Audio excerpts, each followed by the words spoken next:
श्रीमद् भागवत महापुराण।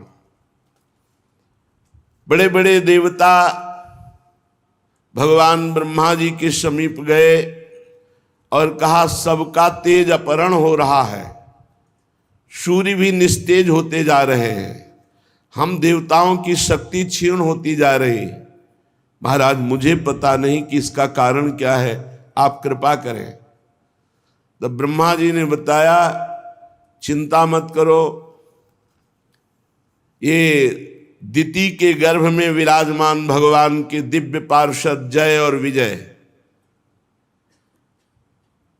वही अमंगलकारी रूप आचरण करने वाले जब प्रकट होने की भावना कश्यप जी ने बताई तो दिति ने रोक लिया। 100 वर्ष हो गए, प्रसव ही नहीं होने दिया। ये सनक सनंदन सनातन सनत कुमार के शाप से जय विजय दिति के गर्भ में विराजमान है। देख लो, भगवत प्रेमी महात्माओं का अपराध करने पर वैकुंठ से भी नीचे पतन हो गया, जो कदापि ऐसा शास्त्रों में नहीं पाया गया। वैकुंठ में प्रवेश पाने के बाद फिर इस जगत में आना नहीं होता। यद्गत्वा न निवर्तन्ते तद्धाम परमम मम। लेकिन धाम में भी भगवत प्रेमी महात्मा का अपराध बन गया तो जय विजय को 3 जन्म के लिए दैत्य भाव असुर भाव से इस भूतल पर आना पड़ा। जब ब्रह्मा जी ने समस्त देवताओं को समझाया कि आप शांत हो जाइए, भगवान श्री हरि सबका मंगल करेंगे, ये और कोई अनिष्ट नहीं है, ये दिति ने अपने गर्भ को अपने तपोबल से 100 वर्ष तक रोक रखा है, तो उन गर्भस्थ तेजों में भगवत पार्षदों के प्रभाव से सबका तेज क्षीण हो रहा है। आप शांत हो करके जाइए, कोई चिंता का विषय नहीं है। ब्रह्मा जी के कहने से अंधकार का कारण जानकर देवताओं की शंका निवृत्ति हुई और वो पुनः अपने अपने स्थान को लौट गए। इधर दिति को अपने पतिदेव के कथनानुसार पुत्रों की ओर से भारी अमंगल की आशंका थी। ये सृष्टि का अमंगल कर देंगे, ये भगवान के विमुख हैं, ये भगवान से वैर करेंगे, ऐसी आशंका से 100 वर्ष हो गए। गर्भ को गंभीरता पूर्वक धारण की, इनको हम आने ही नहीं देंगे बाहर। फिर जब कश्यप जी ने आदेश किया, ऐसा उचित नहीं है, सब लोगों का वैसे ही अमंगल हो रहा है, पति की आज्ञा का पालन करते हुए उन्होंने जो तपोबल से रोके हुए थी प्रसव किया। यमज पुत्र उत्पन्न हुए, जुड़वे।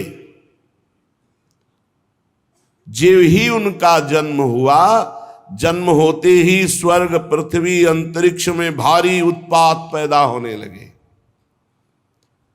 पृथ्वी कंपायमान हो गई, दिशाओं में आग लग गई, बिजलियां तड़प कर गिरने लगी, आकाश में अनिष्ट सूचक धूमकेतु पुच्छल तारे प्रकट हो गए, बार बार भारी तूफान उठने लगा, जो वृक्षों को उखाड़कर धूल भरी आंधी, बिजली जोर जोर से चमक रही है, घटाएं सघन रूप धारण करके गर्जना कर रही, सूर्य चंद्र आदि का तेज लुप्त हो गया, कहीं कुछ दिखाई नहीं दे रहा, घोर अंधकार जन्म लेते ही जो दिति के गर्भ में विराजमान है, महान तेजस्वी यशस्वी भगवान श्री हरि के पार्षद ही है। बड़ी खलबली मच गई, चंद्रमा के आसपास मंडल बैठने लगे, गीदड़ उल्लुओं की भयानक आवाज, कुत्ते गर्दन उठाकर भूंक रहे हैं, झुंड के झुंड गधे अपने कठोर खुरों से पृथ्वी को खोद रहे, रेक रहे, बड़ा अशुभ। गौएं डर गई, गौओं के दुग्ध की जगह रक्त निकलने लगा, देव मूर्तियां कंपायमान पसीना और आंसू निकलने लगे। शनि राहु आदि क्रूर ग्रह प्रबल होकर बृहस्पति आदि सौम्य ग्रहों को लांघकर वक्र गति से चलने लगे। ऐसा भयंकर उत्पात देखकर केवल सनकादि भयभीत नहीं हुए, क्योंकि उन्हें पता है उन्होंने ही तो शाप दिया है। बकाश सबको ऐसा लगने लगा मानो प्रलय का समय आ गया क्या। सनकादि के सिवा एक बार सबको शंका हुई, क्या सृष्टि के प्रलय का समय आ गया क्या। ऐसा अनिष्ट सूचक उत्पात। अब ये दोनों प्रकट होते ही इनका शरीर इतना बढ़ा कि पूरे आकाश को छू लिया, प्रकट होते ही, क्योंकि 100 वर्ष तो गर्भ में ही रहे। भयंकर पराक्रम, बलशाली, आकाश को घेरे हुए ऐसा शरीर। वो इतने ऊंचे थे कि उनके मुकुट का अग्रभाग स्वर्ग को छू रहा था। मुकुट को आप नहीं देख सकते, इतने ऊंचे थे। उनके छाती और भुजाओं से दिशाएं आच्छादित हो गई। भुजाओं में ऐसी चमक कि दिशाएं प्रकाशित हो रही थी। अब जे भी उन्होंने पृथ्वी पर कदम रखा तो ऐसे भूकंप आ गया, पृथ्वी कांप गई। कश्यप जी ने मंगलाचरण किया। बड़े भारी तपस्वी कश्यप जी हैं। नामकरण संस्कार किया। उनमें से जो दिति के गर्भ में पहले स्थापित हुआ उसका नाम हिरण्यकश्यप, और जो दिति के गर्भ से पहले निकला उसका नाम हिरण्याक्ष। स्थापित हुए हिरण्यकश्यप पहले और प्रकट हुए हिरण्याक्ष, इसलिए बड़े भाई हिरण्याक्ष माने गए।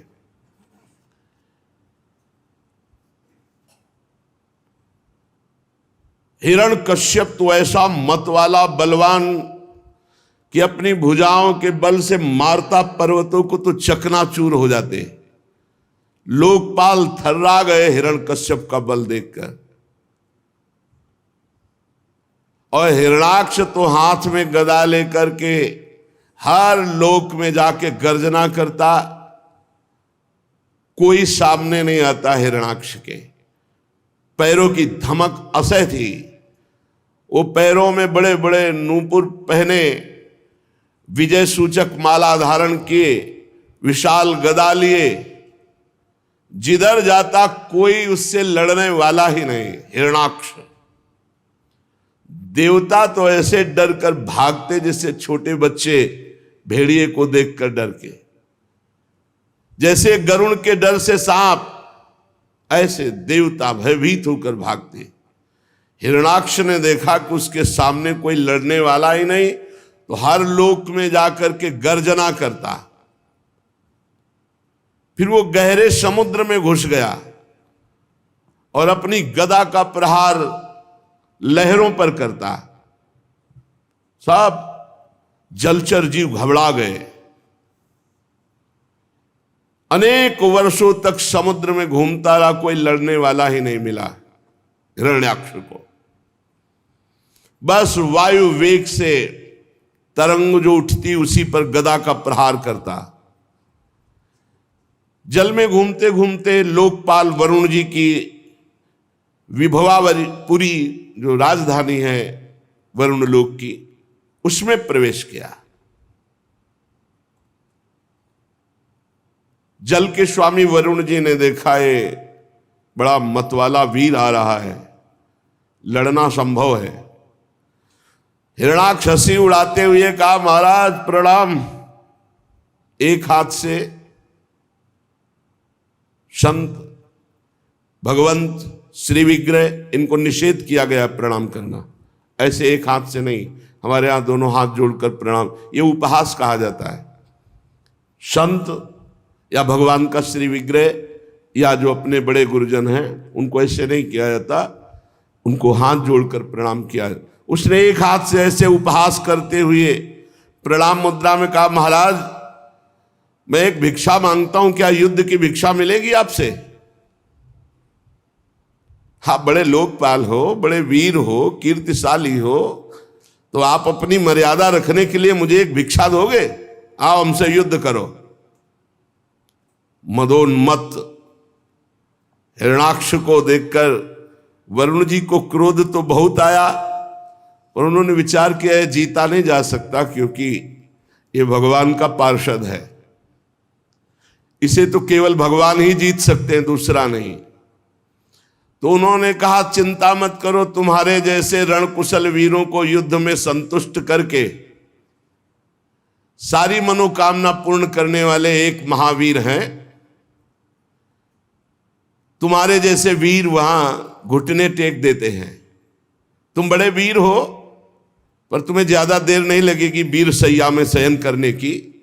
तुम जैसे दुष्टों को नियंत्रण करने के लिए वो विविध रूप धारण करते हैं। वरुण जी की बात सुनकर के बड़ा प्रसन्न हुआ, बोला बताओ तो जरा ऐसा वीर त्रिभुवन में कौन है जो मेरी भुजाओं को युद्ध में तृप्त कर सके? उनका तृप्त नहीं तो उनके हाथ मारा जाएगा।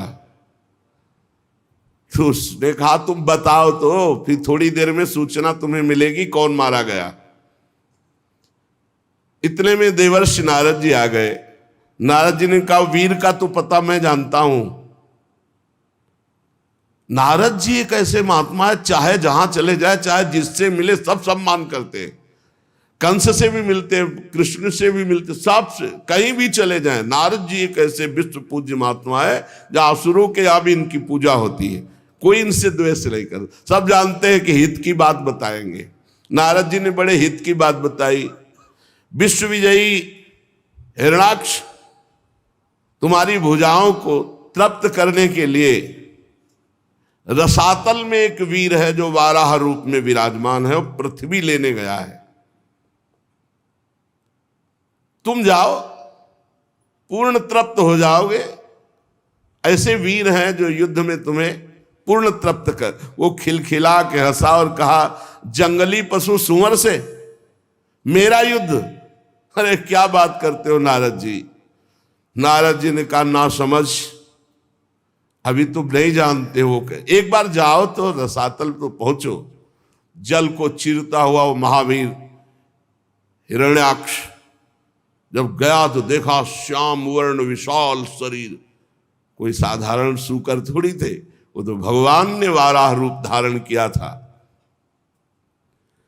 जाकर के दहाड़ा हिरणाक्ष और गए ना समझ, छोड़ पृथ्वी को और मुझसे युद्ध कर। सुराधम, मैं तुझे ही खोज रहा था। मैं देखकर तुझे समझ गया कि तू सूकर नहीं है, तू हरि है, भगवान का पार्षद है।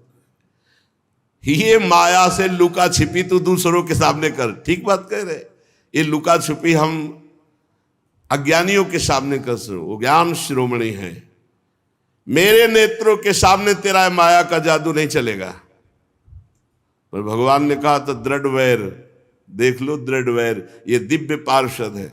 हम बहुत हृदय से प्रणाम करते हैं कि भगवान की आज्ञा पालन। हम माता कैकेयी को बहुत प्रणाम करते हैं। एकांत में भगवान राम जी ने कहा था माता ये बात ना कौशल्या जी पूर्ण कर सकती है और ना सुमित्रा जी पूर्ण कर सकती। माँ तू मुझे बहुत प्यार करती है, मेरा अवतार जगत कल्याण के लिए हुआ है। माँ यदि कल प्रातः काल राज्याभिषेक स्वीकार कर लिया तो जिस कार्य के लिए आया वो कार्य नहीं हो पाया। इसलिए माँ तू कृपा करके मेरा 14 वर्ष का वनवास ऐसा तू मांग। कैकेयी जी ने वो बात स्वीकार की। देखो अपने प्यारे राम जी की इच्छा के लिए अपनी निंदा सही, अपने प्यारे भरत का वियोग सहा। भरत ने कभी मां नहीं कहा, और वैधव्य सहा, जगत की निंदा सही। ये विशेष जो भगवान के प्रियजन होते हैं इनको समझ पाना बड़ा कठिन होता है। तेरी माया दूसरों के सामने चलेगी, मेरे सामने नहीं चलेगी। मैं तेरा नाश करने के लिए समर्थ हूं, हिरणाक्ष कह रहा है। मूढ़, तेरा जो बल है वो योग माया ही है ना, तुझमें कोई पुरुषार्थ नहीं, केवल योग माया से तू बली है। आज मैं तुम्हारी योग माया को चकनाचूर करूंगा। जब मेरे हाथ से छूटी हुई गदा तुम्हारे सर पर पड़ेगी तो तुम्हारी योग माया नहीं बचा पाएगी तुम्हें। तब जितने तेरी आराधना करने वाले भक्त देवता ऋषिगण है ना, ये तब समझ पाएंगे कि तेरे से भी बलवान हिरण्याक्ष है। हिरण्याक्ष भगवान को ऐसे दुर्वचन बोल रहा था। भगवान अपने दांत पर पूरी संपूर्ण पृथ्वी भयभीत हो गई। भगवान ने कहा तुम चिंता मत करो, बिल्कुल चिंता मत करो, तुम हिलोगे भी नहीं, तुम्हें थोड़ी भी कोई परेशानी नहीं होगी। भगवान वो बोलता गया, पीछे ललकारता गया। भगवान आए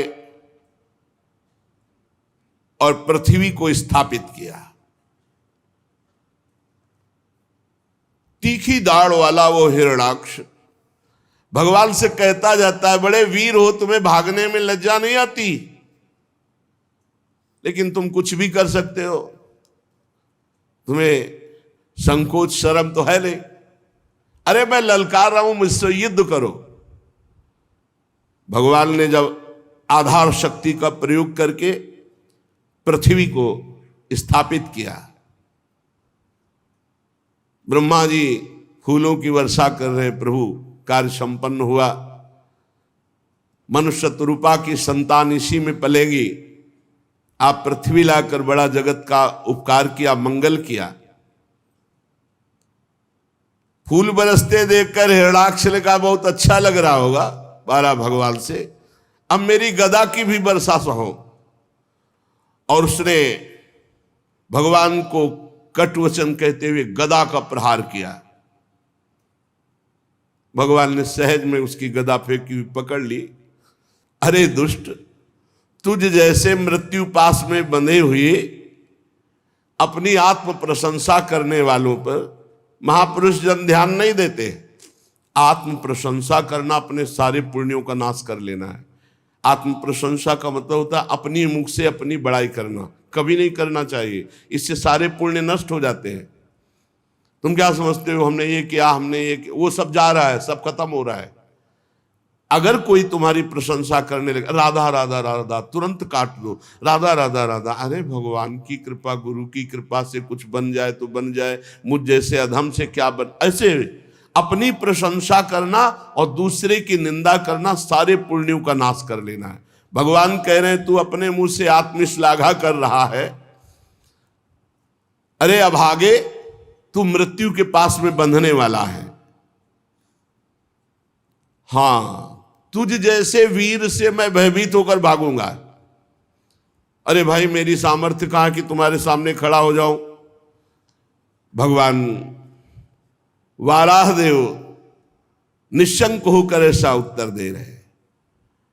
अब जब दैत्य ने देखा कि भगवान उपहास कर रहे तो क्रोध से तिलमिला उठा और बड़े वेग से मुष्टिका का प्रहार किया, घूसे का प्रहार भगवान पर।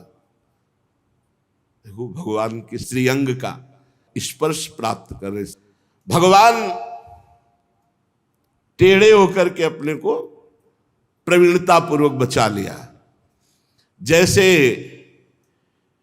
योग सिद्ध पुरुष पर मृत्यु आक्रमण करती है तो वो परमात्म चिंतन में स्थित होने के कारण उस पर मृत्यु का कोई प्रभाव नहीं पड़ता।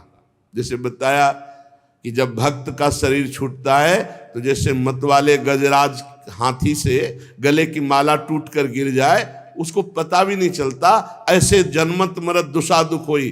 वो योगी को जो जिसका चित्त परमात्मा में लगा हुआ है, भक्त को जिसकी चित्त वृत्ति भगवान में लगी हुई है, और ब्रह्मज्ञानी को जो आत्मबोध प्राप्त है, तीनों को मृत्यु का दुख नहीं होता।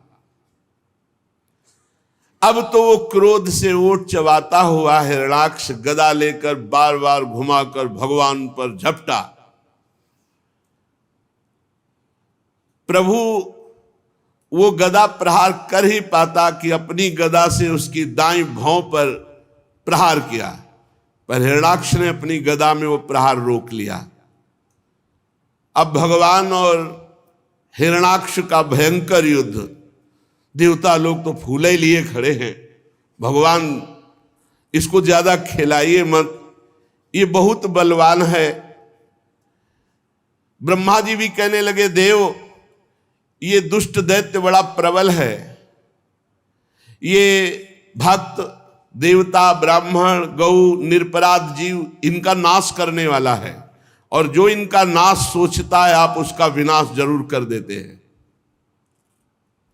इसलिए महाकंटक रूप है प्रभु, इससे खिलवाड़ मत करो। ये दुष्ट बड़ा मायावी घमंडी निरंकुश है, प्रभु आप ऐसे खिलवाड़ कर रहे हैं जैसे कोई गरुण सांप के बच्चे से खेले। प्रभु आप खिलवाड़ मत करो, हे देव ये महाबलवान है। ब्रह्मा जी के कपट रहित वचन सुनकर भगवान मुस्कुराते हुए कटाक्ष किया कि आप शांत रहिए। झपट करके निर्भय विचरण करने वाले हिरणाक्ष की ठुड्डी पर कौमुदकी गदा से प्रहार किया।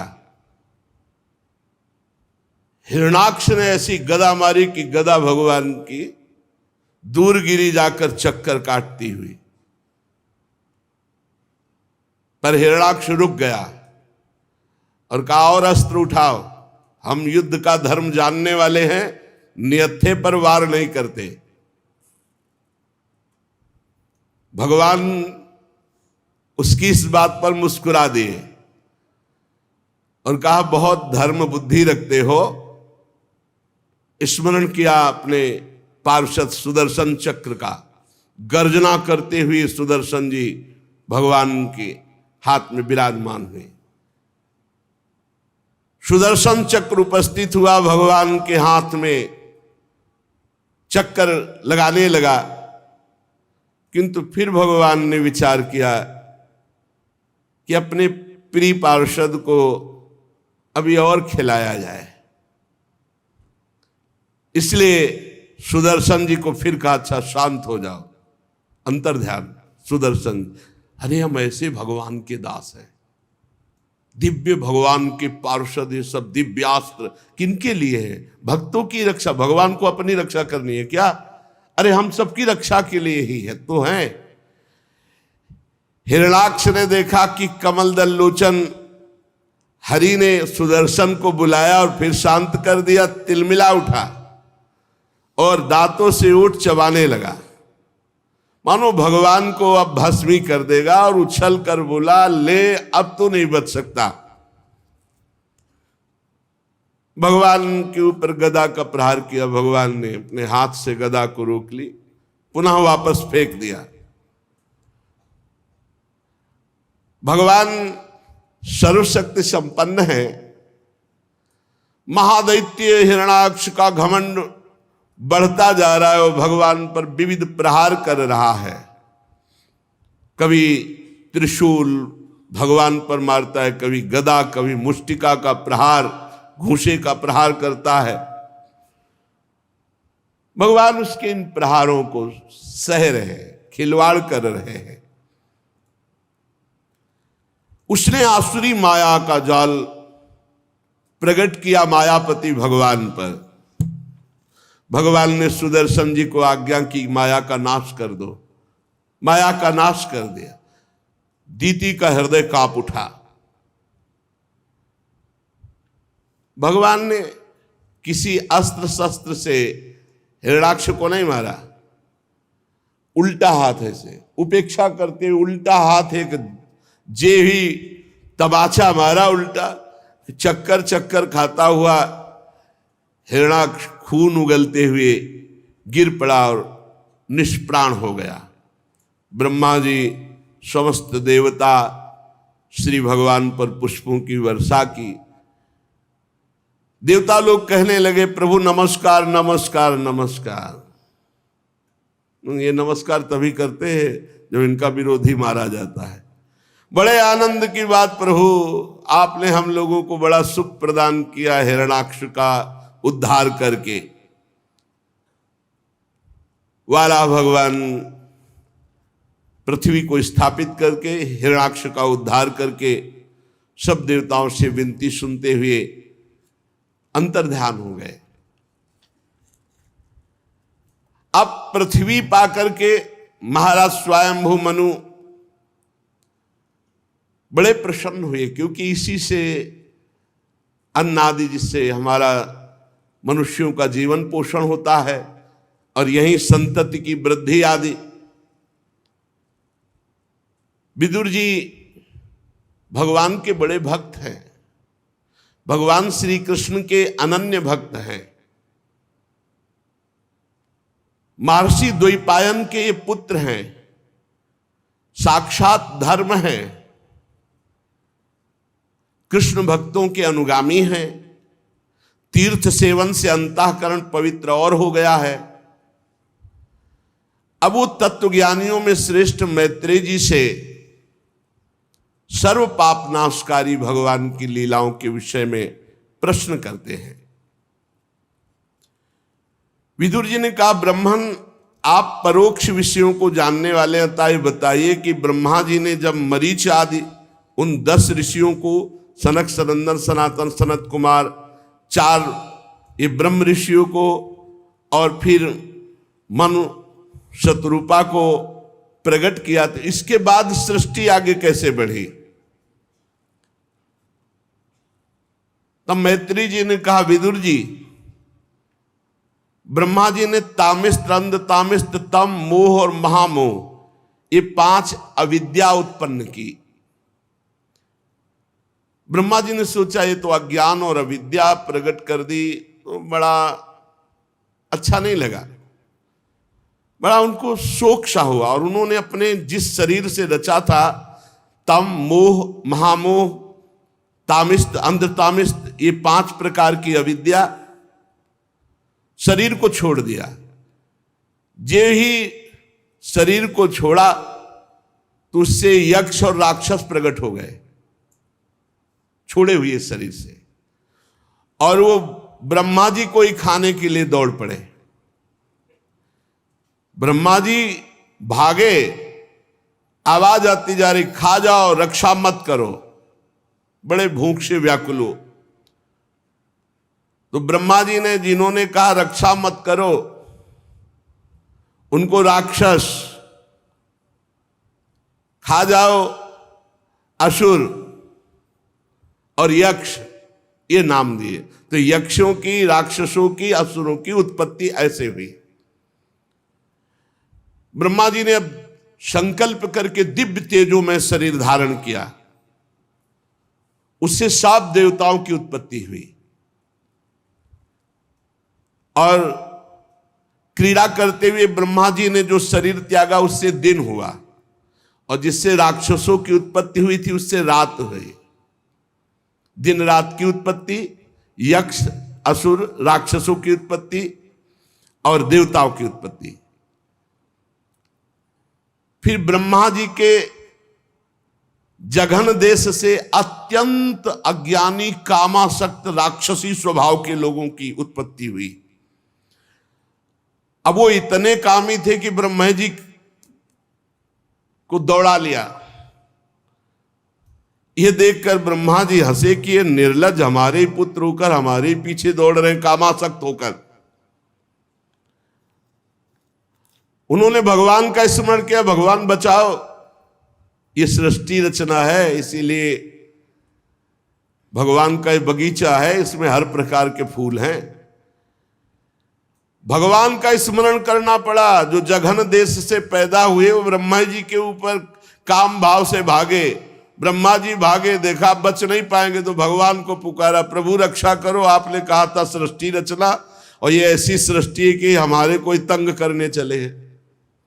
त्राहिमाम त्राहिमाम, ये हमारे ऊपर ही पाप दृष्टि कर लिए, नाथ एकमात्र आप ही बचा सकते हो। ब्रह्मा जी को आतुर देख करके भगवान ने कहा संकल्प करो, शरीर को छोड़ो ना। संकल्प किया और शरीर को जे भी छोड़ा तो शरीर एक दिव्य सुंदरी स्त्री के रूप में हो गया, जिसका नाम हुआ संध्या देवी। संध्या देवी बड़ा सुंदर रूप, संध्या देवी का अलौकिक नवीन अवस्था। उन काम पीड़ितों ने स्वीकार किया संध्या देवी को।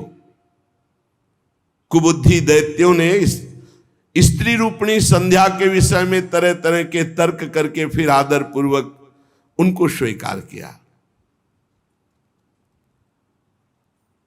संध्या काल में बहुत सावधान, नहीं तो बुद्धि भ्रष्ट हो जाएगी। खान पान भोग सामग्री ये दुनिया का उस समय नहीं, भगवत चिंतन, नहीं तो राक्षसी बुद्धि पैदा हो जाएगी।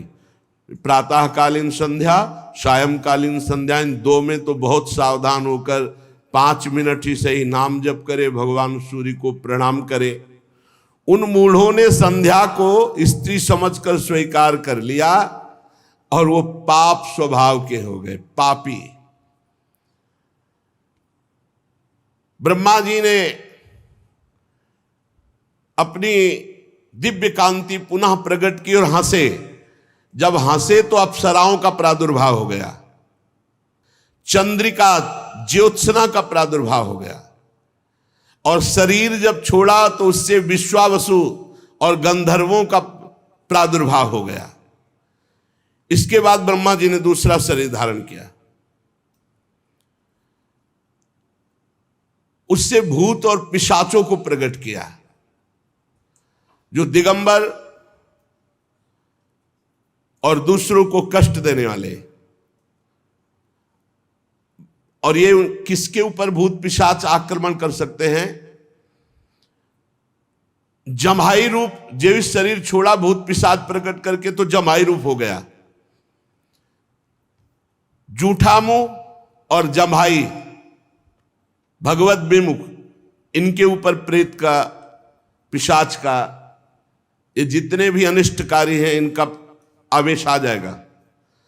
जब जम्हाई हो जैसे से तो राधा राधा राधा, गोस्वामी जी कह रहे राम राम कई जे जमुहाही तिन्हीं न पाप पुंज समुहाई।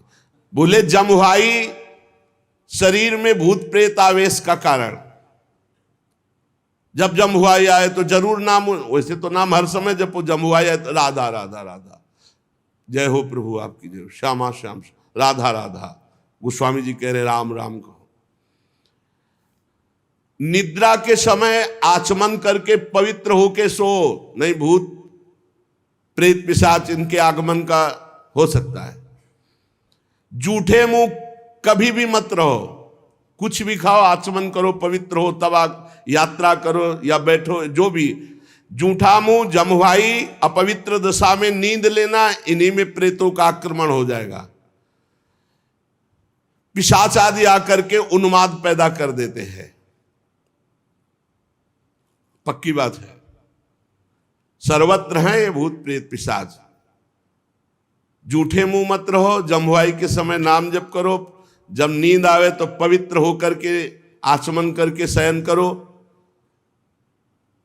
और भगवान का नाम स्मरण चल रहा है तो कोई भी जीते विनायक शुभ अशुभ, विघ्न करे नहीं कोई, विघ्न करे नहीं कोई, डरे कलिकाल कष्ट भय। ये भूत प्रेत उन्हीं के ऊपर आक्रमण करते जो भूत प्रेत के आचरण और स्वभाव वाले होते हैं।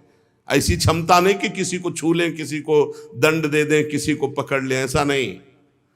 जो भूत प्रेत आचरण वाले हैं ना, जिन आचरणों से वो भूत प्रेत बने, वही आचरण जो करता है, जूठे मुंह रहता है, भगवत विमुख रहता है, पवित्र रहता है, उन्हीं के ऊपर आक्रमण होता है।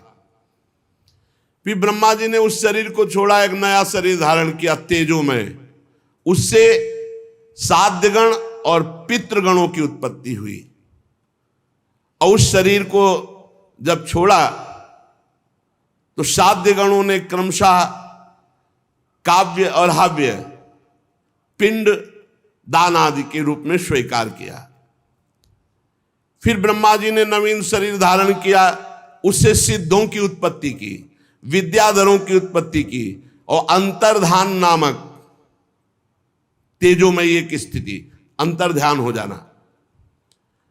फिर ब्रह्मा जी ने प्रतिबिंब देखा तो बड़ा सुंदर रूप लगा, तो उससे किन्नरों की उत्पत्ति की, किम पुरुषों की उत्पत्ति की।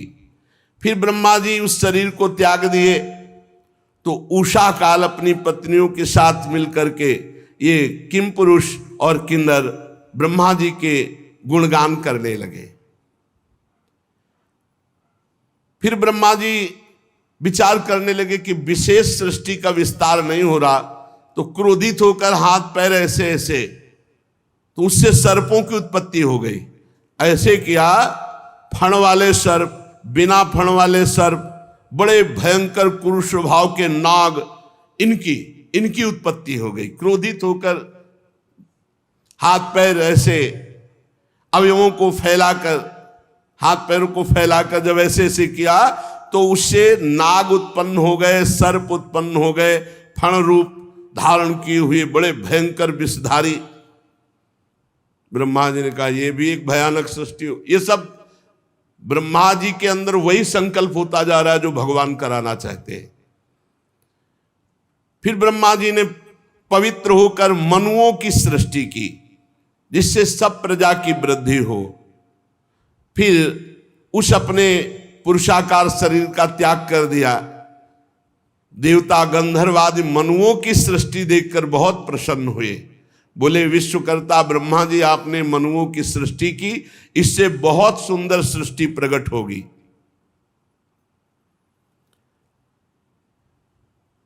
भगवान स्वयंभू मनु का वंश बड़ा आदरणीय माना गया है। इसी से मैथुन धर्म से प्रजा की उत्पत्ति हुई है। विदुर जी ने पूछा, स्वयंभू मनु के पुत्र प्रिव्रत और उत्तानपाद ये बड़े महान हुए हैं। फिर आपने बताया कि देहूति जी करदम जी को ब्याही गई थी, तो देहूति जी तो बड़े योग लक्षण से संपन्न महापुरुष थी।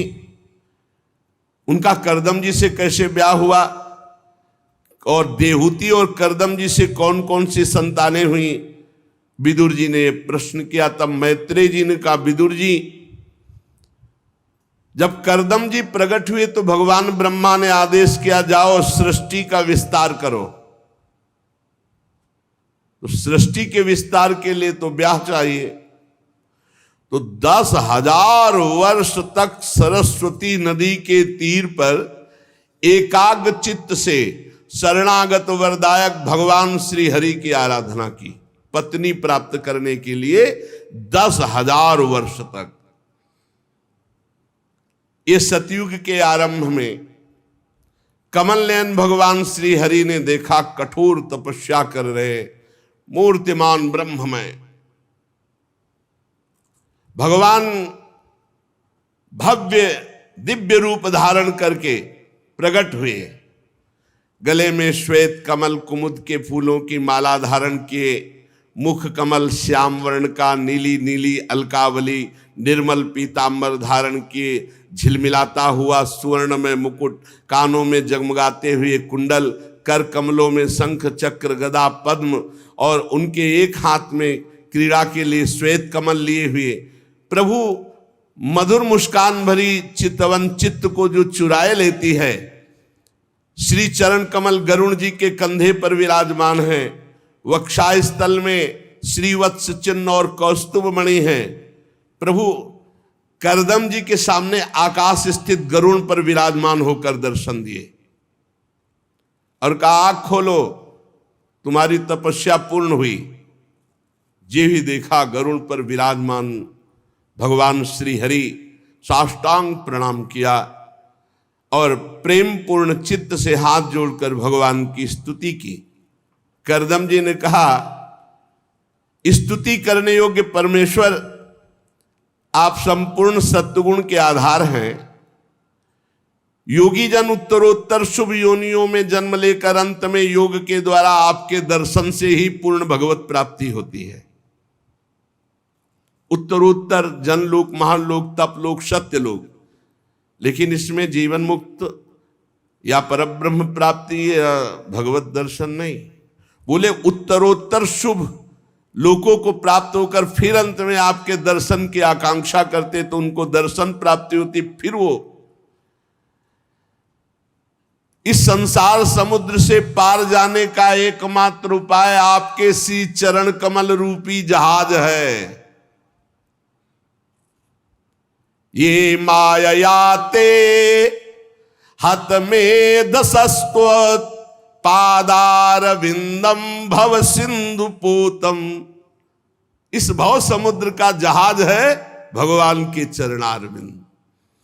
उपासते काम लवायते शाम राशीस कामान निरये पियेषु। जिनकी बुद्धि मारी गई है वे आपके चरणों से विमुख होकर के नारकी पापाचरण करते हैं और नरक भोगते हैं। स्वामिन, जिसने आपके चरण कमलों का आश्रय ले लिया उसके संपूर्ण मनोरथ पूर्ण हो गए। प्रभु, यद्यपि आपका दर्शन बड़ा दुर्लभ है पर मुझे प्राप्त हुआ, पर प्रभु मैं कैसे कहूं कि आपसे क्या मांगना चाहता हूं, क्योंकि बड़ी हंसी की बात होगी आपको प्राप्त करके, आपको न मांग करके मैं आपसे पत्नी मांगता हूं, क्योंकि मेरे पिता ब्रह्मा जी की आज्ञा है सृष्टि विस्तार करो। आप स्वरूप से निष्क्रिय होने पर माया के द्वारा सारे संसार का व्यवहार चलाने वाले हैं। थोड़ी सी भी आपकी उपासना कर ले तो उसकी दुर्गति नहीं होगी। ये बातें पकड़ने वाली हैं। थोड़ी सी भी हरि की उपासना हो जाए तो दुर्गति नहीं होगी। ऐसे आपके श्री चरण कमल बंदनी है, मैं आपको बार बार नमस्कार करता हूं। मैत्रेय जी कहते हैं, भगवान प्रणय भरी मुस्कान से करुणामयी चितवन से देख रहे थे। करदम जी की तरफ गरुण जी के कंधे पर विराजमान थे। श्री भगवान ने कहा, तुमने बड़ा आत्म संयम किया, 10,000 वर्ष तक जितेंद्रीय रहकर एकाग्र होकर मेरी आराधना की। मैं पहले से व्यवस्था कर दिया जो तुम चाह रहे हो। प्रजापति, मेरी आराधना कभी निष्फल नहीं होती। एक एक बात पकड़ना। एक बार आपने कृष्ण कहा है, राधा कहा है, राम कहा है, हरि कहा है, एक बार आपने भगवान को प्रणाम किया है, एक बार थोड़ी भी पत्र पुष्पादि से भगवान की सेवा की, कभी निष्फल नहीं होगी। और जिनका चित्त निरंतर मेरे में लगा हुआ है उन महात्माओं का तो क्या कहना। थोड़ी सी भी जिसकी आराधना हो गई वो निष्फल नहीं होगी, वो दुर्गति को प्राप्त नहीं। और जो रात दिन भजन कर रहे हैं उन महात्माओं का क्या कहना। तुम्हें पत्नी चाहिए? आदि सम्राट महायशस्वी स्वयंभू मनु, जो ब्रह्मावर्त में रहकर 7 समुद्र वाली सारी पृथ्वी का शासन करते हैं, परम धर्मज्ञ महाराज महारानी शतरूपा के साथ तुमसे मिलने परसों यहां आएंगे। और उनकी एक रूप यौवनशील गुणों से संपन्न श्याम लोचना कन्या जो योग से संपन्न है, वो विवाह के लिए स्वयं लेकर आपके पास आएंगे। भगवान से मांगा पत्नी, तो पत्नी कैसी मिल रही? आदि सम्राट महाराज मनु की पुत्री, योग संपन्न देवी देहूति। वो यहां आकर के तुम्हें कन्यादान करेंगे, अर्पण करेंगे। जैसा तुमने भावना में सोचा वैसी ही वो पत्नी है। वो राजकन्या तुम्हारे योग्य है, तुम योगी वो योगी। बड़ी सुंदर देहूति जी। 9 कन्याएं तुम उत्पन्न करोगे और उनके अनुसार मरीचि आदि ऋषिगण स्वीकार करेंगे, उसी से सृष्टि बढ़ेगी। तुमने मेरी आराधना की, सारे कर्मफल मेरे को समर्पित किए, इसलिए तुम्हें आत्मज्ञान प्रदान करने के लिए मैं स्वयं तुम्हारे पुत्र रूप में प्रकट होऊंगा। ये अपनी तरफ से भगवान ने वरदान दिया। यही कृपा भगवान की होती है। जीव जब विषय मांगता है तो भगवान विषय के साथ अपनी कृपा दे देते हैं, जिससे उसका परम कल्याण हो जाता है। इसीलिए किसी और से मत मांगिए, मांगिए तो प्रभु से मांगिए और प्रभु के ऊपर छोड़ दीजिए। पूरा करें या ना करें, श्रद्धा पर फर्क ना पड़े तो महामंगल हो जाएगा। भगवान कह रहे कि मैं स्वयं तुम्हारे यहां पुत्र रूप से अवतरित होऊंगा। विदुर जी करदम ऋषि से इस प्रकार कहकर भगवान श्रीहरि सरस्वती नदी से अंतर्ध्यान हो गए। गरुड़ जी पर तो विराजमान ही थे। भगवान बड़े करुणामय हैं। हमें लगता है कि अगर विषय भी मांगे तो भगवान से ही मांगे। देखो विषय तो दिया ही, और स्वयं कह रहे कि मैं स्वयं आऊंगा। पुत्र रूप में भगवान कपिल के रूप में आए और बहुत सुंदर ज्ञान का उपदेश करके दोनों को, कर्दम जी को भी और देवहूति जी को भी, परम पद प्रदान किया। श्री हरि के चले जाने पर बताया था परसों आएंगे महाराज मनु शतरूपा देवहूति को लेकर के, इंतजार करने लगे। मनु जी भी महारानी शतरूपा के साथ सुवर्ण जटित रथ पर सवार होकर अपनी कन्या को बिठा करके विचरते हुए शांति परायण महर्षि कर्दम जी के आश्रम पर पहुंचे। वहीं बिंदु सरोवर बन गया। कब?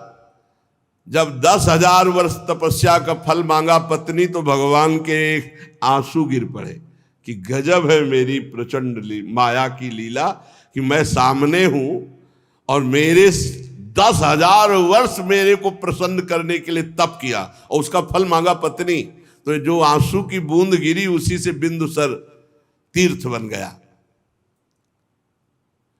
बिंदु सरोवर बड़ा पवित्र तीर्थ है, बड़ा ही सुंदर आश्रम जहां कर्दम जी विराजमान हैं। उन्मत्त मयूर पक्ष फैला फैला कर जगह जगह नृत्य कर रहे हैं। कोकिला कुहुक रही है।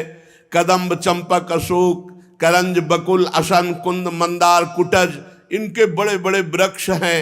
जलकाग, बतख, हंस, कुरर, जलमुर्ग, सारस, चकवा, चकोर, चकवी, ये सब कलरव कर रहे हैं। और वहां जंगल में हरिण, सुअर, स्याही, नीलगाय, हाथी, लंगूर, सिंह, वानर, नेवला, कस्तूरी मृग, सर्प, ये सब दिखाई दे रहे हैं। ऐसा घोर जंगल जहां कर्दम जी वास कर रहे हैं। मनु जी वहां पहुंचकर देखा तपस्या से अस्थिमात्र हुए रहे शरीरा। कर्दम जी का शरीर ऐसा, एक वलकल की लंगोटी, पूरा शरीर कृश, गर्मी, सर्दी, बरसात सब सह रहे। विशाल नेत्र, सिर पर जटा सुशोभित, वलकल का चीर धारण किए हुए, प्रसन्न मुद्रा में स्वयंभू मनु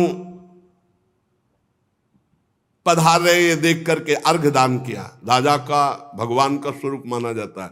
अर्घ दान किया और प्रणाम मुद्रा में होकर के कहा आतिथ्य स्वीकार कीजिए। मनु जी ने कर्दम जी के द्वारा दी हुई पूजा स्वीकार करके फिर कर्दम जी की पूजा की। राजा ऋषि को भगवान का स्वरूप मान करके, तो ऋषि राजा को भगवान का स्वरूप मानकर दोनों की आराधना। कर्दम जी ने कहा देव आप भगवान श्री हरि की पालन शक्ति स्वरूपा है, राजा है। निसंदेह सज्जनों की रक्षा और दुष्टों का संहार करने के लिए भगवान ही राजा रूप से विराजमान है। मैं आपसे जानना चाहता हूं कि आपकी क्या सेवा करूं, आपका प्रयोजन क्या है, मेरे लिए आज्ञा क्या है। जो आज्ञा करोगे मैं निष्कपट भाव से उसे स्वीकार करूंगा। मनु जी ने कहा वेद मूर्ति भगवान ब्रह्मा ने वेदमय विग्रह की रक्षा के लिए तपस्या, विद्या और योग, इनकी रचना की है। जो तपस्या, विद्या और योग से पुष्ट होता है उसी से हम सुरक्षित होते हैं, हम राजा लोग, और हम राजाओं से पूरी प्रजा सुरक्षित होती है। मनु जी महाराज ने कहा। इसीलिए हर राजा के ऊपर एक महाराजा विराजमान रहता है। देवराजेंद्र त्रिभुवनपति तो ऊपर बृहस्पति जी, महाराज विदेहराज जनक तो सदानंद जी, चक्रवर्ती सम्राट महाराज दशरथ तो वशिष्ठ जी, हर जगह। और जिस राजा का संबंध किसी महर्षि से नहीं है वो ठीक निर्णय करने वाला राजा नहीं होगा। किसी राजा के ऊपर जब महाराजा का शासन होता है तो शास्त्र सम्मत प्रजा पालन रूपी परम धर्म का वो निर्वाह कर पाता है।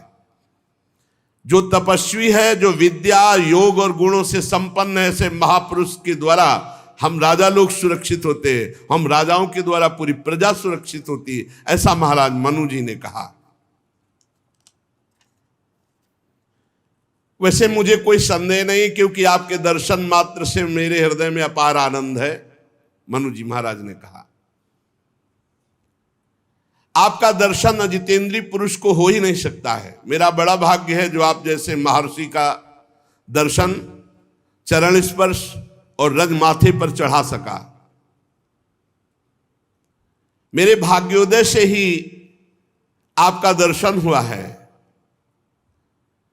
प्रभु, ये मेरी कन्या है और इसके वर के लिए मैं बहुत चिंताग्रस्त हो रहा था। भगवत इच्छा से मेरे हृदय में आया कि ये कन्या मैं आप ऋषि को प्रदान करूं। ये प्रियव्रत उत्तानपाद की बहन है। अवस्था, शील, गुण, योग सब पूर्ण है।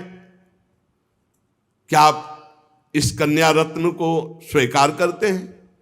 महाराज मनु जी ने प्रार्थना की कर्दम ऋषि से। और ये भी आपको बहुत प्रेम करती है, क्योंकि एक बार देवर्षि नारद जी ने आकर आपकी शील, विद्या, रूप, आयु, गुण, तपस्या का वर्णन किया, तब से इसने मन में आपको ही पति के रूप में वर्ण किया है।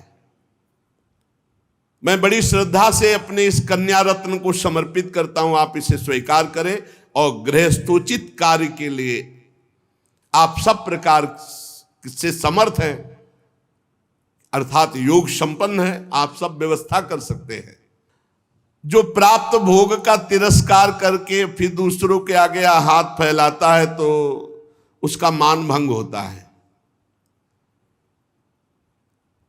प्राप्त भोग का, तो जो भोगों का त्याग करता है उसी को तो विरक्त कहते हैं।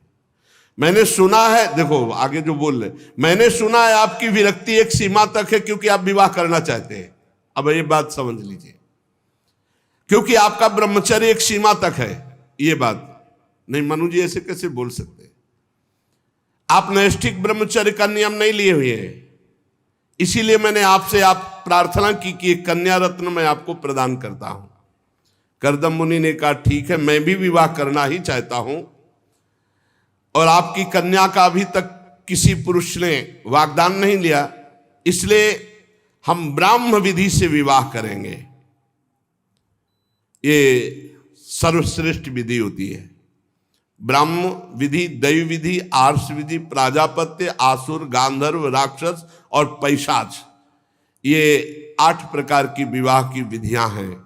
इसमें सबसे श्रेष्ठ विधि होती ब्राह्म विधि, जिसमें मध्यस्थ ब्राह्मण होता है जो मंत्रों के द्वारा पाणी ग्रहण संस्कार कराता है, और पिता सम्मान के साथ कन्यादान करता है और वर पाणी ग्रहण स्वीकार करता है, वो वैदिक सिद्धांत के अनुसार।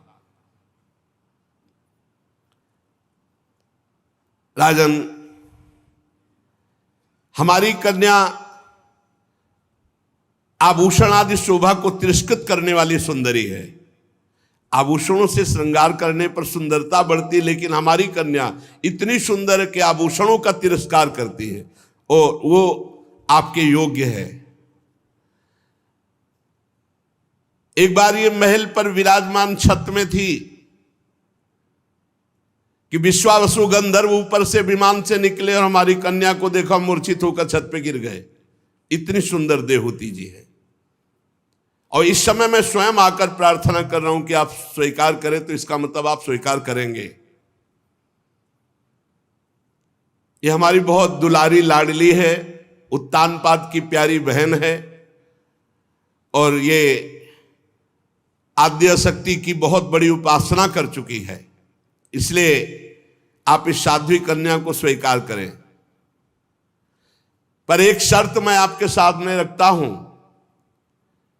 जब तक संतान नहीं होगी तब तक आपको गृहस्थ धर्म स्वीकार करना पड़ेगा, क्योंकि आप बैरागी वैसा ले कि 2-4-10 दिन के बाद भी बैराग ले लो। जब तक संतान समर्थ नहीं हो जाएगी तब तक आपको वैराग्य नहीं लेना है, इसके साथ रहना होगा। ये शर्त स्वीकार करें। मैत्रेय जी कहते हैं, परम धर्म का ज्ञान रखने वाले विदुर जी, करदम जी से इतना कहकर महाराज मनु शांत हो गए। देहूती जी ने दृष्टि डाली करदम जी पर, हड्डी हड्डी केवल शरीर में, त्वचा अलग दिखाई दे रही, हड्डी अलग, नेत्र तेजों में जाजुल्यमान सूर्य के समान। प्रणाम किया चरणों में। मनु जी ने देखा पुत्री की स्वीकृति, फिर शत्रुपा जी की तरफ देखा, उन्होंने स्वीकृति। ऐसे पिता की, माता की और जिसका पाणिक ग्रहण होना, तीनों की सहमति बराबर होनी चाहिए। देखो कलयुग का माता पिता से कोई मतलब ही नहीं है, और एक और पापाचरण चल गया है, लिव इन रिलेशन। भगवान बचावे, कैसा कलयुग का तूफान चल रहा है कि पवित्रता, धर्म, मर्यादा, इसका कोई मतलब नहीं। कैसी सुंदर पवित्र पद्धति है। फिर उन्होंने करदम जी को भगवान को साक्षी करके गुणवती कन्या का कन्यादान किया। ये बहुत बड़ा दान माना जाता। महारानी शतरूपा ने बेटी और दामाद के लिए जो बहुमूल्य वस्त्र, आभूषण कुछ लाए हुए थे, वो प्रदान किए। कुछ समय तक वहां रहे, फिर जब चले तो बेटी का वियोग ना सह सकने के कारण हृदय से लगा करके अश्रुमोचन किया महाराज मनु ने। आंसुओं की झड़ी लग गई। देहूती जी के सिर के बाल भींग गए माता पिता के आंसुओं से। फिर मुनिवर करदम जी से आज्ञा लेकर के रथ पर सवार होकर रानी और सेवकों सहित वो अपनी राजधानी में चले गए। ब्रह्मावर्त राजधानी है महाराज मनु की। सब प्रकार की संपदाओं से भरी हुई ब्रह्मावर्त क्षेत्र में बरहिस्मती, बड़ी संपत्ति। भगवान की भजन में मनु जी हर समय डूबे रहते थे। जीवी नगरी में प्रवेश हुए, सबने स्वागत किया महाराज मनु शतरूपा का। अब भगवान श्री हरि में जिनका चित्त लगा है, करदम जी कोई वार्ता नहीं की देवती जी से, ध्यानस्थ। और नशा चढ़ा हुआ है भजन का, 10,000 वर्ष तक भगवान के ध्यान। और ये भी देखने के लिए इनका कितना पति प्रेम है। साध्वी देवहूति जी करदम जी की सेवा में लग गए। काम, वासना, दंभ, द्वेष, लोभ, पाप ये तो छू भी नहीं गया था देवहूति जी के अंदर। पवित्र गौरव, संयम, सुस्सा, प्रेम, मधुर भाषण, इनके द्वारा पतिदेव की, और वो निरपेक्ष एकदम, कोई मतलब नहीं देवहूति जी से। देवहूति जी समझती थी कि मेरे पति कौन है, योगी है, इसलिए शांत, कोई चाह नहीं, कोई मांग नहीं, बस सेवा ही सेवा। बहुत समय तक। अब कहां राजकुमारी, कहां ऋषि के पास, तो उनका भी शरीर दुर्बल हो गया। खान पान वहां हलवा पूड़ी थोड़ी रखे, कंदमूल फल ऋषि के पास। और सुना कैसा जंगल, जहां सिंह, भालू, सांप सब। करदम जी बहुत दिनों के बाद दृष्टि डाली देवहूति जी पर, जब उनका भी शरीर ऐसा सूख के हो गया। तब करदम जी बोले, मनुनंदिनी, तुमने आज तक हमसे कुछ कहा नहीं, केवल सेवा ही करती रही। शरीरधारियों को शरीर बहुत प्रिय है, आपने सुखा दिया मेरी सेवा में। इतना सुंदर शरीर, तुमने कोई क्षीण होने की परवाह नहीं की। मैंने देख लिया कि तुम्हारे अंदर कोई कामना नहीं, पर धर्म का पालन करना है। अब तुम देखो मेरी तपस्या, समाधि और उपासना के प्राप्त हुए तेज का स्वरूप। मुझे जो विभूतियां प्राप्त हुई हैं, उनका तुम तेज देखो। अब मैं तुम्हें दिव्य दृष्टि प्रदान करूंगा कि मैं कौन हूं, तुम मुझे जान जाओ। ये जब देख लिया सेवा में पूर्ण समर्पित, कोई कामना नहीं, तब कहा अभी तक तुम करदम को ऋषि स्वरूप में जो देखती रही हो, अभी तो देखा नहीं, मुझे जाना नहीं। आज मैं दिव्य दृष्टि प्रदान करता हूं, देखो मैं कौन हूं। त्रिभुवन में कोई ऐसा पद और कोई ऐसा भोग नहीं है जो मैं तुम्हें प्रदान न कर सकूं। अब मैं तुम्हें वो सब भोग प्रदान करूंगा जो चक्रवर्ती सम्राट के पास भी नहीं है। करदम जी समस्त योग विद्याओं में कुशल प्रवीण सिद्ध महापुरुष। देहूती जी ने कहा स्वामी मैं जानती हूं मेरे स्वामी कितने समर्थ हैं, मुझे अपने स्वामी के सुख के अलावा कोई आकांक्षा नहीं। ये धर्म पत्नी का स्वरूप है, अपने प्रिय पति की प्रसन्नता के अलावा कोई आकांक्षा नहीं। आप जिसमें प्रसन्न है उसी में मैं प्रसन्न हूं। पर प्रभु मेरे पिताजी की बात याद कीजिए, आपने प्रतिज्ञा की थी कि मैं गृहस्थ धर्म का आदर करता हूं, उसे स्वीकार करता हूं, तो आज तक स्वीकार नहीं किया।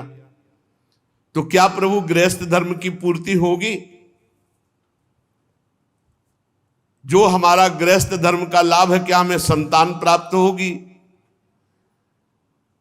करदम जी ने कहा अवश्य। तो बोले प्रभु शरीर तो योग्य ही नहीं है, आपकी भी शरीर अस्थिमात्र और इधर भी शरीर सूख गया है, ना भवन है, वृक्ष के नीचे रह रहे। प्रभु क्या ऐसे गृहस्थी होती है? देवती जी ने प्रश्न किया। करदम मुनि ने मुस्कुरा करके कहा अच्छा तो तुम हमारी गृहस्थी देखना चाहती हो? इशारा किया, 9 खंड का विमान जैसे 9 लोक हो, ऐसे विमान की रचना हो गई, उड़ेगा जहां चाहेंगे। 9 लोक हो ऐसा विमान, ऐसा नहीं कि कोई छोटा मोटा 10-5 लोग बैठ जाएं ऐसा विमान। 9 खंड का विमान मानो 9 लोक हो और वो उड़ेगा। और विश्व में कोई यहां से लेकर ब्रह्मलोक तक ऐसा भोग नहीं जो 9 खंडों में ना हो। अत्यंत सुंदर रत्न, अत्यंत सुंदर वस्त्र धारण किए हुए लाखों करोड़ों दासियां मणि के खंभों से सुशोभित, और हर खंड में हर ऋतु, इतना बड़ा खंड, कहीं वर्षा हो रही, कहीं शरद, कहीं शिशिर, हर ये देखो करदम जी का जितनी दिव्य सामग्रियां, वो सब सोचने मात्र से भोग प्रकट हो जाए। रसगुल्ला बने तैयार हैं, बनाने की जरूरत नहीं, गैस सिलेंडर चूल्हा की जरूरत नहीं, योग सिद्धि। सब रेशमी वस्त्रों से सुसज्जित फूलों की माला पहने हुए सुगंध परायण सेवक सेविकाएं प्रकट हो गई लाखों की संख्या में। सुंदर पलंग सैया, सब मूंगे की देहलियां, हीरे के किवाड़, इंद्रनील मणि के शिखर, स्वर्ण के कलश। आज आंखें चकाचौंध हो गई देवती जी के कि मेरे पति कितने सामर्थ्यशाली है। पर अपनी तरफ देखा कि तो उनका देवी ये बिंदु सरोवर है, इसमें स्नान करके आओ। जे भी देहूती जी उस सरोवर में प्रवेश किया तो उस समय उनके फटे पुराने वस्त्र जो पहना गए थे महाराज, वही सिर के बाल चिपक कर जटा हो गए थे, शरीर में मैल, शरीर कांतिहीन।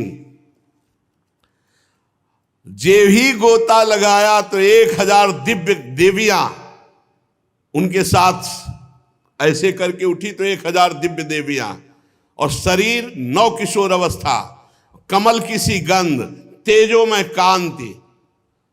देवती जी देख करके चकाचौंध हो गई कि सरोवर में कौन सी जड़ी बूटी की एकदम। और वो सब देवियां हाथ जोड़कर खड़ी हुई और कहा हम आपकी दासियां, आप हमारी स्वामिनी, आज्ञा कीजिए। जो बाल जटाएं बन गए थे एकदम घुंघराले मुलायम केस, सब चमत्कार हो गया संकल्प मात्र से। अब दिव्य निर्मल वस्त्र धारण की हुई दमकती हुई देहूती जी, ये भगवान का भजन करने से लोक परलोक समस्त सुख प्राप्त होते हैं, पर एक बार तो डट के भजन करे।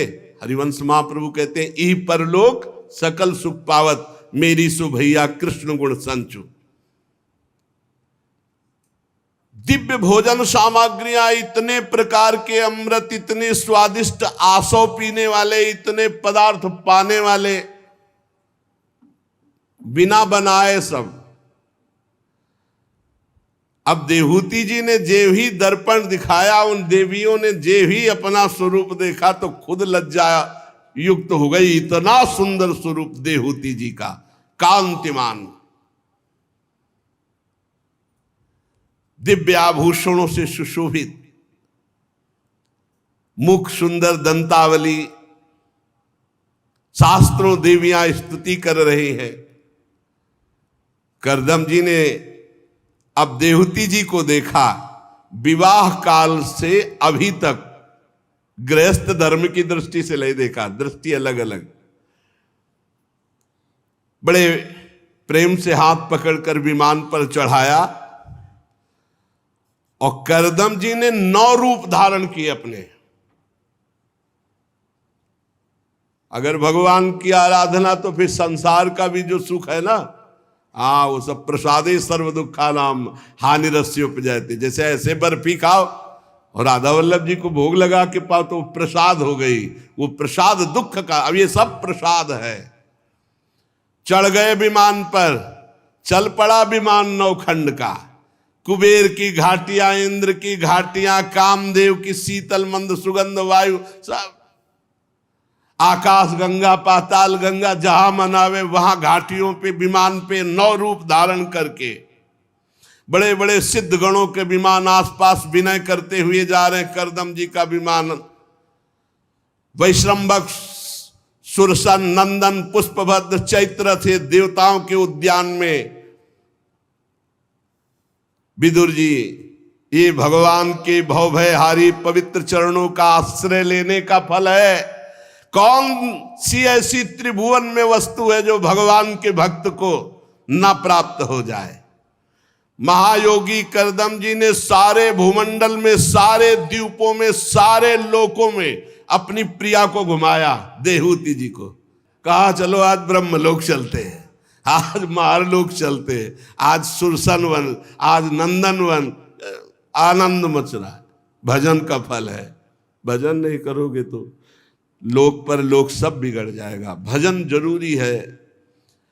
9 रूपों में देहूती जी के साथ नौखंड के विमान में बहुत वर्षों तक भ्रमण करता रहा विमान। पेट्रोल डीजल की जरूरत नहीं, संकल्प से चल रहा है। विमान में न ड्राइवर है और न पेट्रोल डीजल की जरूरत है। बोले चलो ब्रह्मलोक, पहुंच गया ब्रह्मलोक, अमुक घाटी, वहां पहुंच गया। ऐसे, और खतरा कुछ है नहीं कि अगर विमान बीच में फेल हो गया तो सब नष्ट हो जाएगा। नहीं, बहुत सुंदर व्यवस्था भगवान की। इसलिए भजन कर लो। घाटा तो है ही नहीं भजन करने में। भगवान न प्राप्त हुए तो ऐसा वैभव प्राप्त होगा, ऐसा भजन प्राप्त होगा कि अगले जन्म में भगवान प्राप्त हो जाएंगे। नामे भक्ता प्रणश्यति, थोड़ा भी भजन करने वाले का नाश नहीं हो सकता। इसलिए मान लो राधा राधा राधा, कृष्ण कृष्ण कृष्ण। कामदेव और रति भी ललचाए, ऐसी व्यवस्था थी उन विमान में। कामदेव और रति भी ललचाए, ऐसी व्यवस्था थी। कितने वर्ष तक विहार हुआ? सैकड़ों वर्षों तक। 10,000 वर्ष तो तपस्या किए हैं, तो अगर 10,000 वर्ष विहार करे तो कौन सी बड़ी बात है। और ये सब समय ऐसा लगा मानो मिनट भर में निकल गया भोगों में। करदम जी ने विचार क्यों, वो विचारवान भक्त होता है। विचार, इतना लंबा समय, ऐसी ऐसी सुख सुविधाएं, फिर भी मन में तृप्ति नहीं, इंद्रियों में वही लालसा। अब 9 कन्याएं प्रकट हुई श्री देहूति जी से। जब 9 कन्याएं प्रकट हुई, इसके बाद कहा बस अब ये विमान भी अंतर्ध्यान हो जाएगा, सारी भोग सामग्री अंतर्ध्यान हो जाएगी, गृहस्थ धर्म का लाभ मिल चुका और मैं अब कठोर संन्यास व्रत का पालन करते हुए भगवान की प्राप्ति करूंगा। देहूति जी के आंसू आ गए और उनका भगवान अभी नहीं, आपने जो प्रतिज्ञा की थी वो निर्वाह कर दी, लेकिन मेरे को अभयदान देने वाला भी कौन आया है? ये कन्याएं तो मैं दे दूंगी, लेकिन मेरे को अभयदान, फिर इनके लिए वर, कन्याओं के लिए। प्रभु नहीं नहीं, अभी आप संन्यास नहीं ले सकते, अभी आपके धर्म की पूर्ति नहीं हुई। परमात्मा से विमुख रह करके कोई अगर पुरुष ऐसा बोले तो बात अलग है, आप तो परमात्मा के सम्मुख और आराधना कर चुके हैं। पुत्रियों के लिए वर खोजिए और मेरे कल्याण की बात बता करके तब आप जा सकते हैं, ऐसे नहीं। अज्ञानवश यदि आप जैसे महापुरुषों का संग हो जाए तो अमोघस्य वो संगता प्रदान करके भगवत प्राप्ति कराता है। प्रभु ना तो अभी हमारी पुत्रियों का ब्याह हुआ है और ना हमें अभी ज्ञान हुआ है भगवत प्राप्ति का, इसलिए मैं अभी आपको जाने के लिए अनुमति नहीं दी। और बिना पत्नी की अनुमति के संन्यास लिया नहीं जाता। ये जो मनमानी करते हैं उनको भगवत प्राप्ति नहीं होती।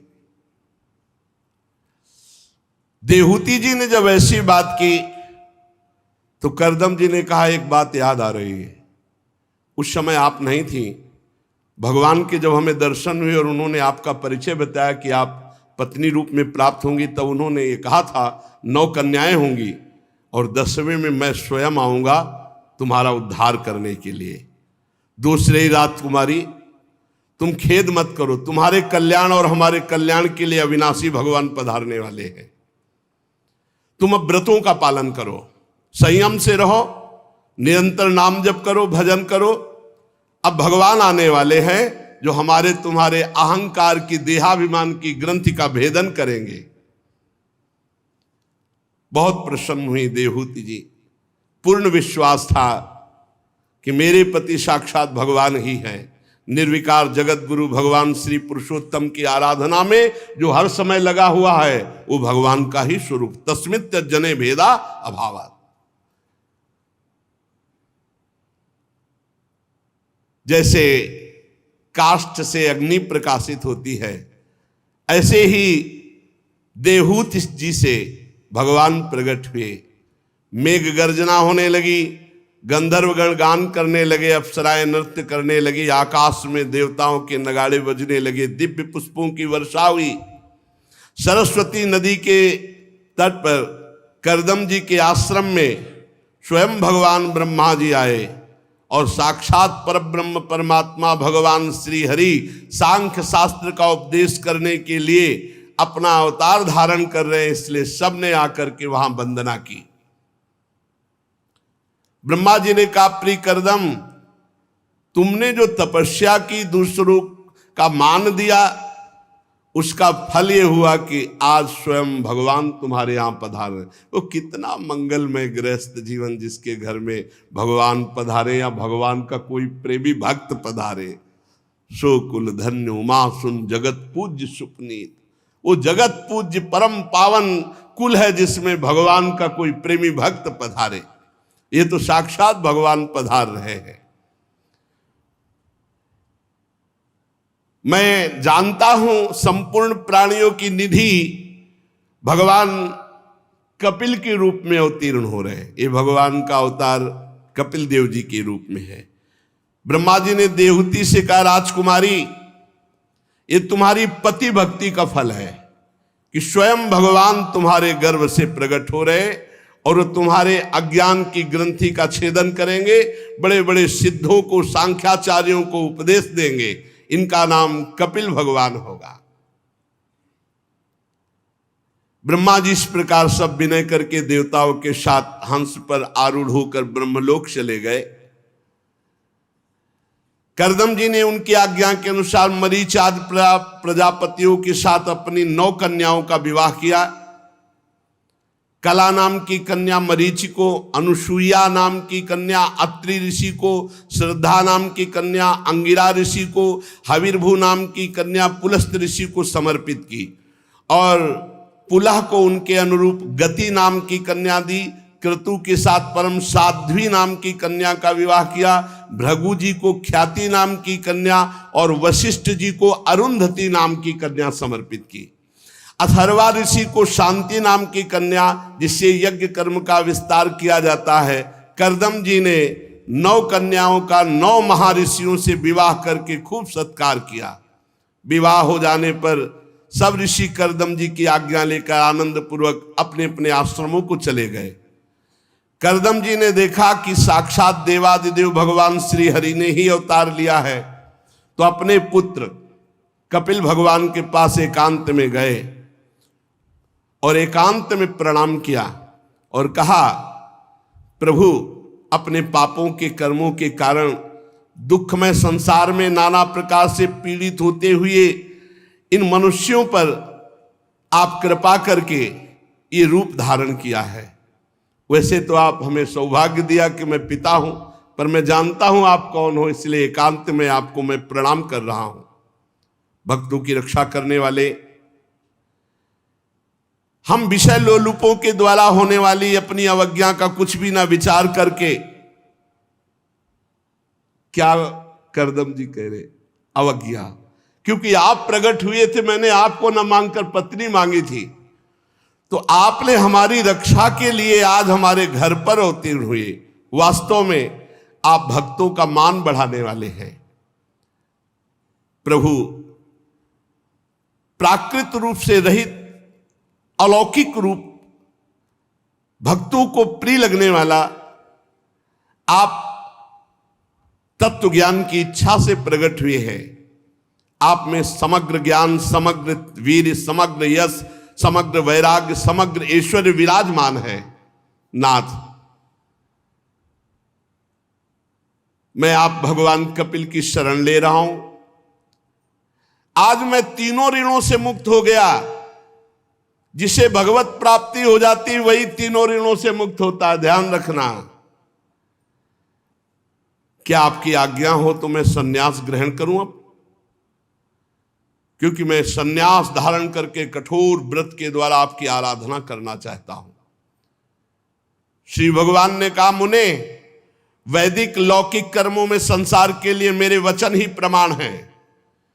इसलिए मैंने तुमसे कहा था मैं तुम्हारे यहां जन्म लूंगा, और मैंने सत्य किया, मैं प्रकट हुआ हूं।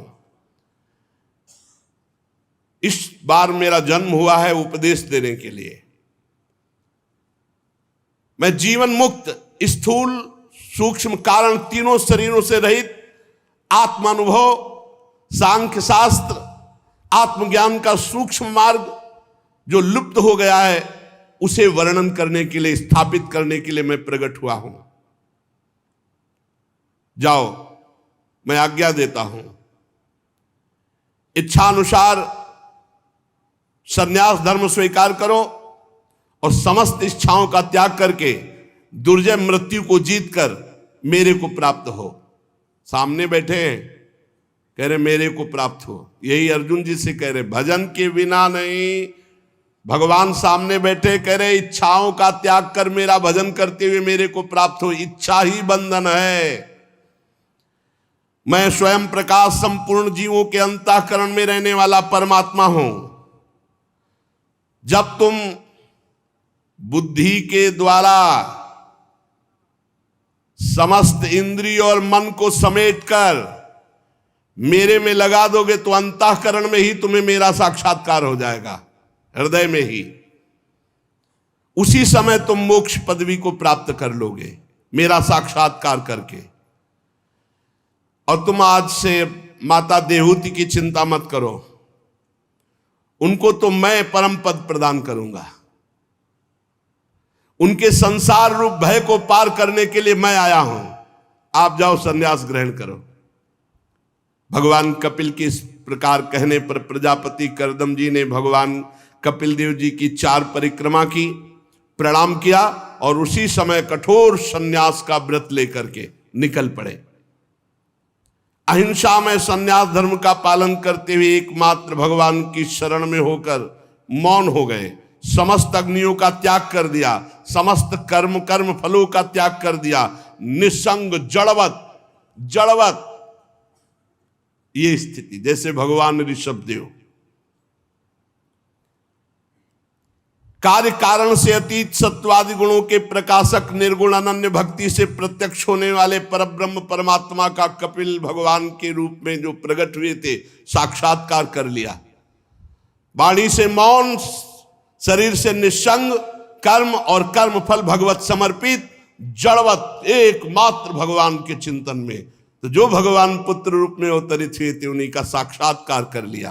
परब्रह्ममयी स्थिति श्री करदम जी की, अहंकार ममता सुख दुख आदि द्वंद्वों से छूटकर भेद का नाश करके अपने स्वरूप में अभेद स्थिति, जो भगवान वही स्थिति, अभेद स्थिति को प्राप्त होकर जैसे शांत लहरों वाला समुद्र, ऐसे करदम जी भगवान को प्राप्त हुए।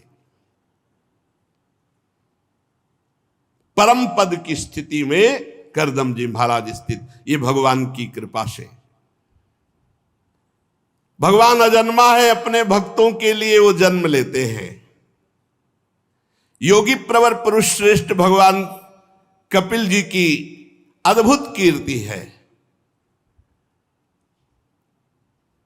विदुर जी जैसे आत्मज्ञान विषय का आपने प्रश्न किया, ऐसे ही माता देवती जी ने भगवान कपिल देव जी से प्रश्न किया। जब देखा कि करदम जी तो संन्यास लेकर चले गए, उनका तो काम हो गया, अब मेरा काम बनाने के लिए तो प्रभु स्वयं आए हुए हैं। तो जिस दिन शांत मुद्रा में भगवान कपिल देव जी विराजमान थे, उनके समीप पहुंच करके देहूति जी ने कहा, भूमन प्रभो, मैं जानती हूं आप मेरे पुत्र नहीं हो, पुत्र बनने की लीला किए हो, आप जगत पिता हो, स्वयं भगवान हो। प्रभु मैं इन दुष्ट इंद्रियों से भोग भोग करके छक गई, ऊब गई, पर ये नहीं मान रहे। यही बात है। निर्विणा नितराम भूमन नसिनेन्द्रिय दर्शनात् एन संभाव्य माने न प्रपन्नांधम तमः प्रभु। प्रभु ये दुष्ट इंद्रियां इतना भोग भोगी, फिर भी मैं तो ऊब गई, लेकिन ये इंद्रियां फिर भी नहीं ऊबी, उन्हीं भोगों में जा रहे। प्रभु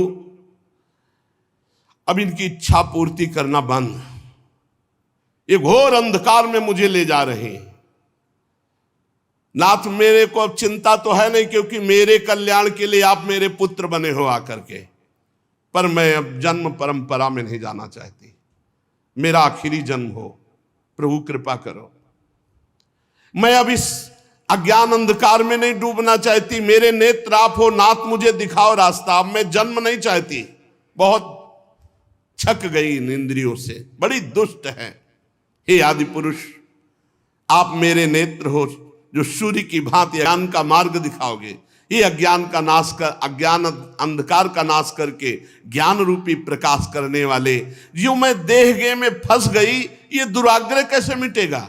मैं स्त्री हूं, आप मेरे पुत्र हैं, ये दुराग्रह, ये मेरा महामोह कैसे दूर होगा नाथ? ये जो देहाभिमान ये कैसे दूर होगा? प्रभु मेरे तो आप ही हो, संसार रूपी असत वृक्ष के काटने के लिए आप ही कुठार हो। मैं आपसे प्रकृति और पुरुष का ज्ञान प्राप्त करना चाहती हूं, मैं आपकी शरण में हूं। हे भक्तवत्सल, मैं आपको प्रणाम करती हूं, आप ऐसे उपदेश कीजिए जिससे मेरा देहाभिमान नष्ट हो जाए, अज्ञान अंधकार नष्ट हो जाए। जब माता देहूति ने ऐसा प्रश्न किया तो भगवान कपिल देव जी उन्हें उत्तर दे रहे हैं। सो शेष चर्चा आगे। श्री राधा वल्लभ लाल की।